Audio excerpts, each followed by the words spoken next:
NATO mengutuk keras agresi Rusia yang tidak menunjukkan tanda selesai, brutal, dan tidak beralasan terhadap Ukraina, yang merupakan negara merdeka, damai dan demokratis, serta merupakan mitra dekat NATO.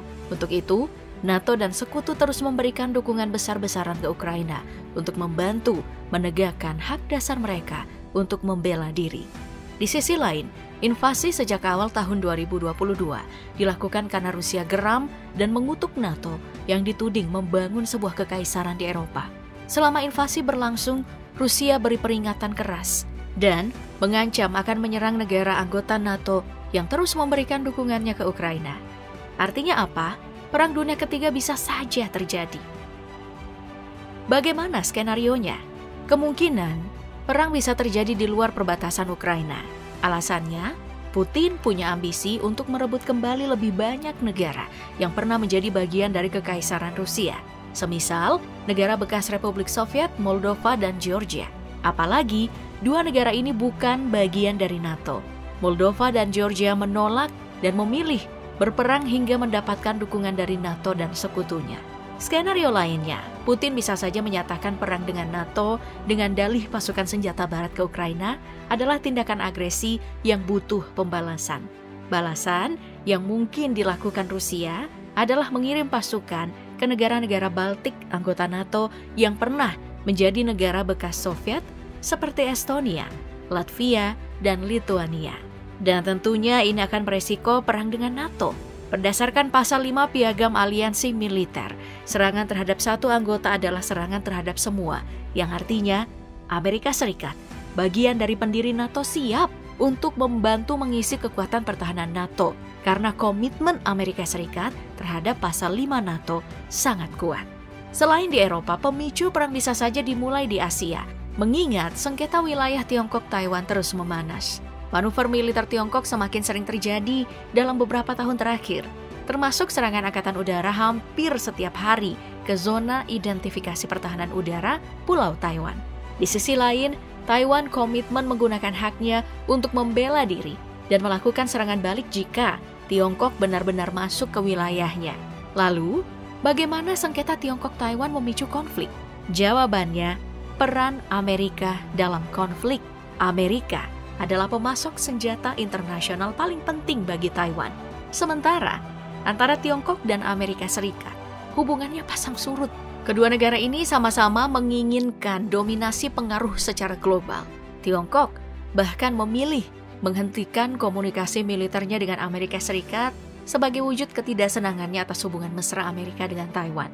Meningkatnya dukungan Amerika Serikat untuk Taiwan menambah ketegangan Amerika Serikat yang memang sudah memanas. Sebenarnya hubungan Amerika Serikat dan Tiongkok memanas itu sudah sejak lama. Setelah perang dagang yang terjadi antar keduanya, sengketa diperparah dengan manuver Tiongkok yang berulang kali mengerahkan armada militernya dan mengklaim Nine Dash Line di Laut Cina Selatan, serta berbagai proyek infrastrukturnya di negara lain dalam rangka Belt and Road Initiative. Lalu apa peran NATO dalam hal ini? Kondisinya, NATO melihat kebangkitan Cina adalah ancaman terhadap keamanan Eropa. Jika perang Cina di Taiwan, konflik juga akan berdampak serius terhadap perekonomian dunia, khususnya Eropa. Bahkan, pengaruh perang Rusia-Ukraina terhadap Eropa tidak ada apa-apanya dibandingkan dampak konflik bersenjata di Taiwan. Bagi Barat, Cina dinilai telah menantang tatanan di jalur laut utama Laut Cina Selatan, Selat Taiwan, dan Laut Cina Timur. Jalur-jalur ini sangat penting karena setiap tahun mengangkut barang yang nilainya itu mencapai 5,5 triliun US dollar. Jadi sulit bagi NATO untuk tidak bertindak atau tidak terlibat. Secara otomatis juga akan timbul polarisasi sebagai dampak dari konflik-konflik yang ada. Maka bisa dipastikan akan terbentuk blok-blok yang nantinya akan mendorong ke potensi-potensi perang dunia. Sekutu NATO juga pasti memberikan dukungannya. Jepang dan Australia misalnya. Dua negara ini punya program kemitraan yang kuat dengan NATO. Apalagi Jepang, kepentingannya jelas dalam eskalasi konflik yang terjadi antara Tiongkok dan Taiwan. Dalam hal ini, posisi Jepang memang masih ambigu selama beberapa dekade. Pemerintah Jepang tidak pernah membuat komitmen eksplisit untuk membela Taiwan atau membantu kemungkinan respon militer Amerika Serikat jika terjadi konflik lintas selat. Tapi, Amerika Serikat punya aliansi keamanan yang kuat dengan Jepang dan mempertahankan kehadiran militer dalam jumlah besar di wilayah Jepang. Jadi, jika pemerintah Amerika Serikat memutuskan membela Taiwan, tentunya pemerintah Amerika Serikat akan mencari dukungan dari Jepang. Lalu bagaimana strategi yang diambil NATO dan sekutunya jika benar perang terjadi?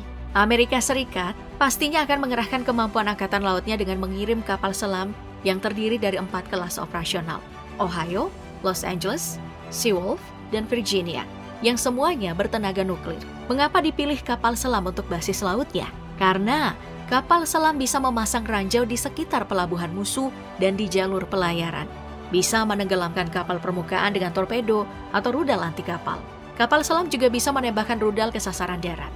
Amerika akan mengerahkan kekuatannya ini di sekitar selat Taiwan. Selain armada angkatan lautnya, Amerika Serikat dan NATO pastinya juga akan mengerahkan armada tempur udaranya. Mengapa penting menerjunkan armada tempur udara?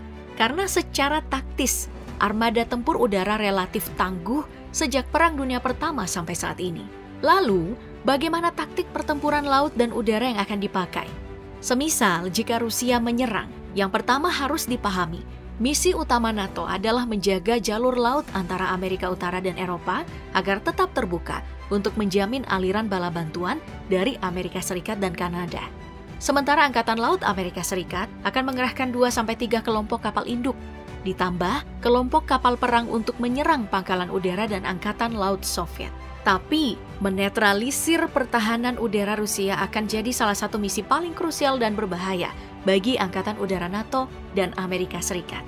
Jadi, dukungan dari sekutu sangat diperlukan di sini. Semisal, tank, pesawat tempur, dan pesawat pembom Rusia udah masuk ke wilayah Baltik, maka giliran Angkatan Udara dari Inggris, Italia, dan Jerman akan menyerang untuk mengganggu pertahanan permukaan ke udara Rusia yang canggih dan kemudian mencoba menghancurkan armada-armada Rusia. Tentunya ini akan jadi pertempuran udara ke udara yang paling ganas dalam beberapa dekade terakhir. Tapi melawan Rusia, pasukan Amerika Serikat dan NATO harus mulai memerangi serangan cyber Rusia. Misinformasi. Ancaman ini tidak bisa diabaikan karena resikonya informasi sensitif bisa dicuri.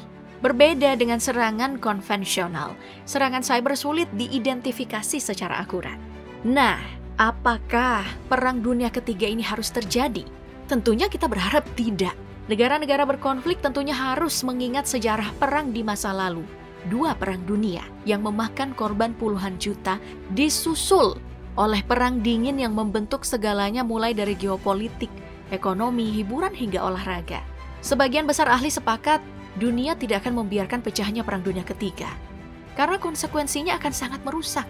Tapi dalam situasi jika hal itu terjadi, Perang Dunia Ketiga akan menyebabkan hilangnya kepercayaan di antara sebagian besar negara yang akan membebani hubungan diplomatik di seluruh dunia dan menurunkan ambang batas toleransi yang dapat memicu perselisihan yang tidak dapat dikendalikan dan menjadi bencana besar.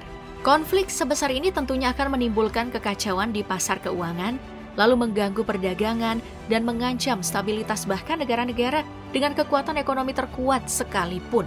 Pasar saham di seluruh dunia akan terpuruk dan membuat investor panik. Perjanjian perdagangan yang sudah ada bisa runtuh dalam sekejap, dan rantai pasokan global akan menghadapi tantangan yang berat. Konsekuensinya bagi dunia adalah sebuah bencana besar yang mengakibatkan tingkat penderitaan dan kehancuran yang tidak tertandingi dalam skala global, yang bahkan mungkin lebih besar dari perang-perang sebelumnya. Mulai dari korban jiwa dalam skala besar, jutaan orang yang mengungsi, hingga krisis ketahanan pangan yang parah. Pada intinya, umat manusia akan menghadapi tantangan yang belum pernah terjadi sebelumnya.